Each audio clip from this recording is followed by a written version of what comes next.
Hey man, what's happening? Cool Water, the digital dope man here in another episode of the Ballroom Chats podcast, where we talk about topics in the area of entertainment, politics, business, culture, health. It's the Ballroom Chats podcast. You can find us on Spreaker, SPREAKER.com, under Cool Water Tracks or Ballroom Chats. So, today, I wanted to jump in. I was trying to record this earlier, man, and I got interrupted. I hope I don't get interrupted again. Want to discuss Nick Cannon, Viacom, the anti-Semitic drudgery, fuckery that continues to surface. So, a disclaimer is when I speak about them other people that run these industries, that control the industries that we work in, I'm going to use the term the other white meat.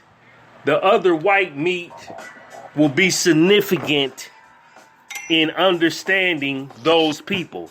Because I had a video on YouTube talking about blacks, the other white meat in the entertainment industry.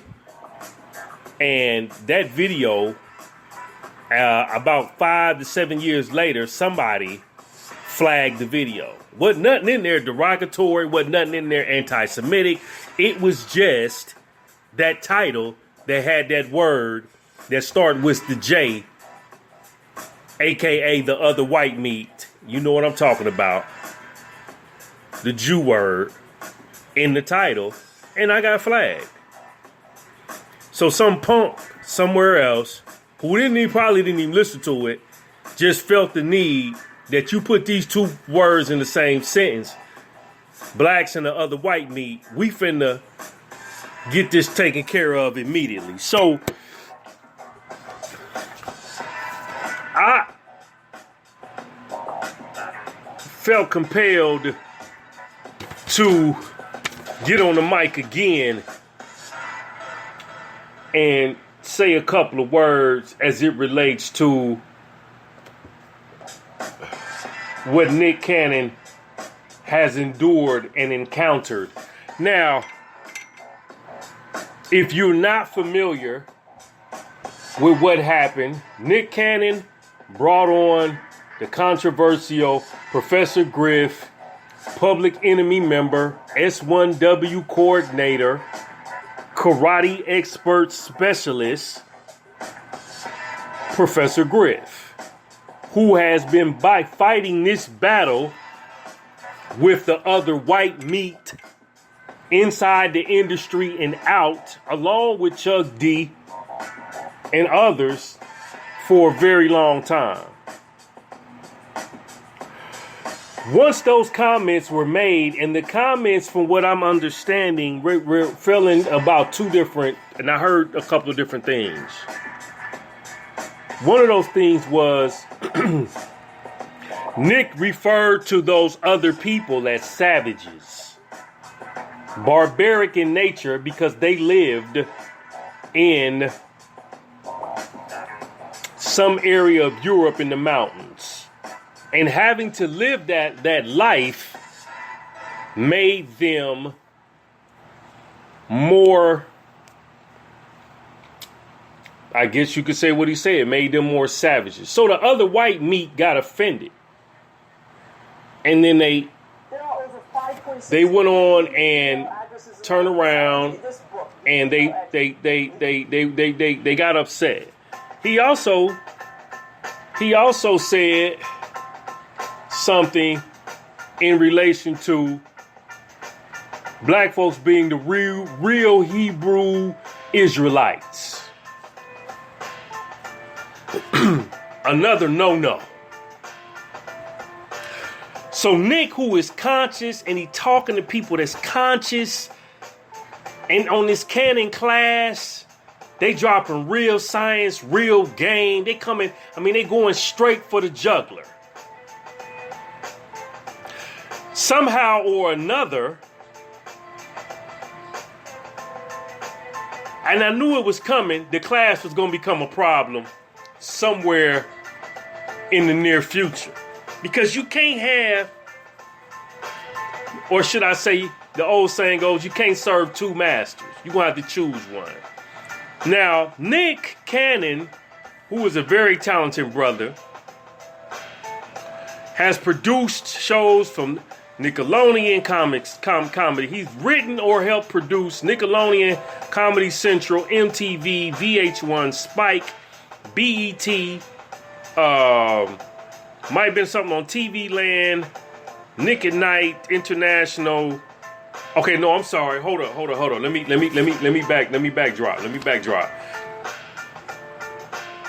Nick Cannon worked with Viacom, and Viacom, who has a long reach, are responsible for television programming under Nickelodeon, Comedy Central, MTV, VH1, Spike, BET,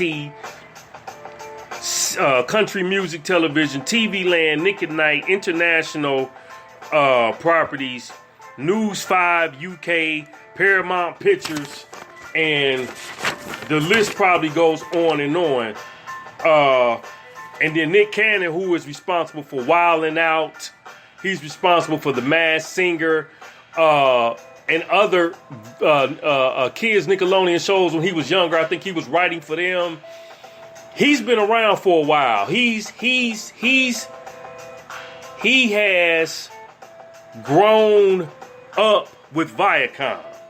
And Viacom immediately decided to sever ties because of these so-called anti-other white meat comments. Again, we're using other white meat in place of that J word. Okay? So, Nick is not the only one who has encountered issues. Recently, they've been throwing shade at Ice Cube, because Ice Cube been going in. But see, Cube came in the game raising hell. So it's different when you know what you're getting from the gate. Nick been a nice guy.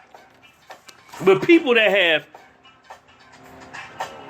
endured issues with the other white meat culture, Ice Cube, Farrakhan, Khalid Muhammad, Malcolm X was, revered as somebody who was a no-no. Tracy Morgan got dealt with. Arsenio Hall, he got dealt with. Brian Allen, who never went at the other white meat per se in name, but he dealt with Comcast on that level, and that created a problem in itself when he started battling for power and control. In all actuality. So,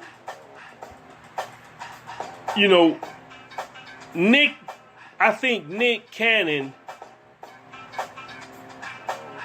has to make a serious decision now.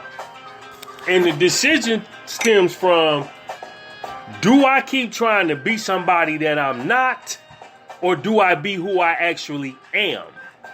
And I think that's the real questioning, because the commentary that I heard, I could understand why they would be offended.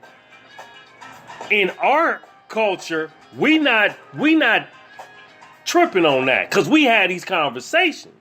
But in their culture, that's a no-no, because this is hidden knowledge that is not supposed to be shared with the general public, especially black folks in particular. If you are someone who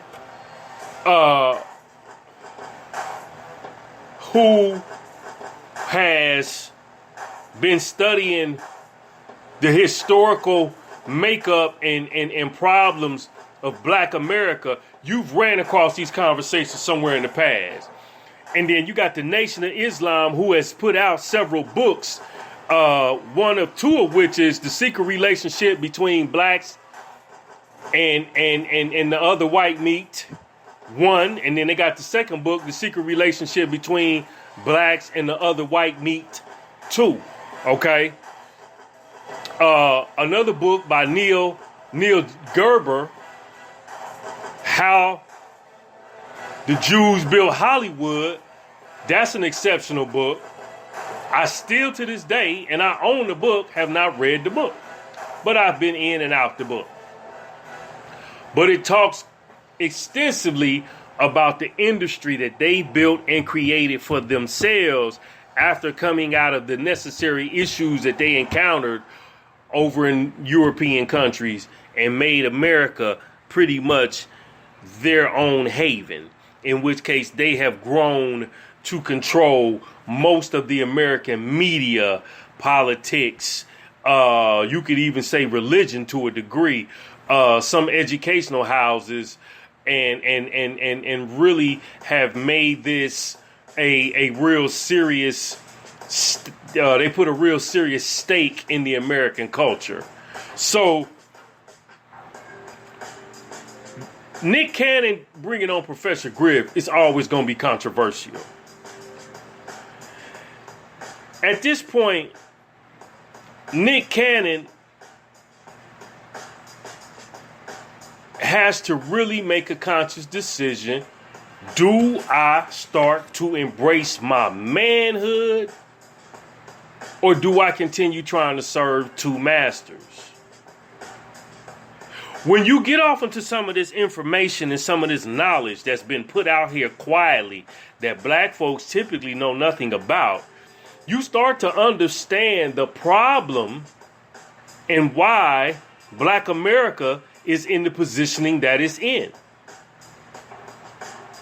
And the relationship between blacks and the other white meat, and how we were bamboozled and given the civil rights memorabilia versus the economic empowerment memorabilia. The other white meat culture decided to aid us in getting civil rights as long as they had access to our communities so they could build their economic power. Okay? So after they built up the power, they left us hanging. They moved to the suburbs. They created an industry of their own, as Neil Gerber would say, how they built Hollywood. They created an industry of their own. We were still left out here in the street. And hence they set up organizations, B'nai B'rith, the Defamation League, things of that nature, to keep themselves in power and to check anyone who says something against the culture, so that they would understand that we control what entity you're playing in. We write the checks and we control the entity that you're playing in. And as a result, if you get out of line, we're going to scream bloody murder, kill, Mary. And see, the thing about, Nick Cannon, who knows, because he knows, got comfortable around Griff and forgot what position he was supposed to be playing. And that's one of the things that I think he has to understand, is that his manhood is being tested, because now all his other white meat friends, other white meat culture friends, other white people are now saying you're a racist. In which case he should embrace that, because that doesn't mean anything bad if you understand what the word race and EIST really means. Because he's for the race. He's for the culture of black America. So for Viacom to cancel Nick only shows again, you Negroes don't have no power. You Negroes, If you step out of line, we're going to consistently deal with you accordingly. No matter how much money you made from us, the culture that we've built comes first. And if you don't understand that, we're going to help you understand. The minister just did a nice lecture, speech about a week ago. And made reference to some of the other white meat statements about him speaking about them, and they don't like the criticism because they feel like they should only criticize their own. You dealing with a group of people, man. I don't give a damn if it's the other white meat or white people who will never see you in your true light. They will never see you as the intellectual genius that you truly are. I don't give a damn how you befriend them. You can befriend white people. But there's going to come a time, if you make the wrong move, white people are going to look at you and demand an apology for you being who you truly are and who you truly should be. And will criticize you for standing up for your own culture. Hence the reason Nick Cannon is catching hell. So now people are saying they need to cancel Nick, completely. Okay. For what? Because he said something that was truthful? Because he made a comment about some melanin? Because he made a comment about some people that may be somewhat barbaric or have had barbaric ancestry? So you offended? Because y'all want everybody to do the Black Lives Matter dance and some of that shit don't apply to us? We ain't buying into the BS? We talking about what's really going on out here? You can never truly say, man, that the person of white ancestry is totally 100% in favor of what you got going on unless they're ready to die for you. John Brown was ready to die for black folks. He lost his life trying to save black folks. It's been a few others, but John Brown is the significant ancestral apex person who actually would have freed many people if the house Negro, the coon, the field Negro, whoever it was, didn't tell on him when he was trying to help us escape. So Nick Cannon is realistically becoming the man that he's really supposed to become. You can't cancel somebody that creates. He's a creator. He's a producer. He adds to the culture. You can't cancel him even if he's not on your platforms or coming through your mediums. He's still going to get his message out because he got millions of folks. And that's one of the things that I think a lot of people don't truly understand. You can't cancel somebody that is a producer, a creator, a creative. You see? So this is to be watched. They'll probably do him like Tracy Morgan. He got to go around, do the tap dance. He got to apologize. They're gonna drag him through the mud though, because he said some raw stuff. It was raw to the people that ain't never heard it. And then him kind of misconstruing some things and saying a few things off that might have been inaccurate to a degree. They're gonna drag you. They're gonna drag you. So I would think that Nick, this is the best time for Nick to become the man he's supposed to be. I would think that this is the best time for Nick to just say, fuck it, and ride with the squad on this one. Like he said, it's one of those situations where, he is trying to get his rights to the Wild 'N Out, which he probably won't, Because again, they play for ownership. They play for control. As a young cat, he might have got a little bit of creative power, but the likelihood that he got a large percentage of ownership, hardly to be believed during the contract of him creating that show and other shows like it. So let's keep Nick, in our prayers, and let's see what happened. This Cool Water, the Digital Dope Man. Check me out at the blog, ishiphopdead.com. Look for me at the home base site, thedigitaldopeman.com. Please and stay blessed. Holla.